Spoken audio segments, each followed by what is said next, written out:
ఆంధ్రప్రదేశ్ కలెక్టర్ల సదస్సులో శాఖల పనితీరుపైన ప్రభుత్వం ప్రకటించిన ర్యాంకులు చర్చనీయాంశంగా మారాయి.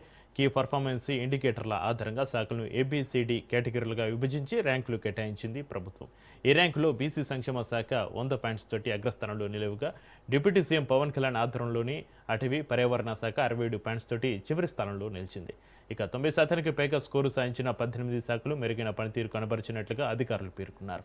శాఖల పనితీరును మరింత సమర్థవంతంగా మార్చేందుకు ఈ ర్యాంకింగ్ వ్యవస్థ ఉపయోగపడుతుందని ప్రభుత్వం చెబుతోంది.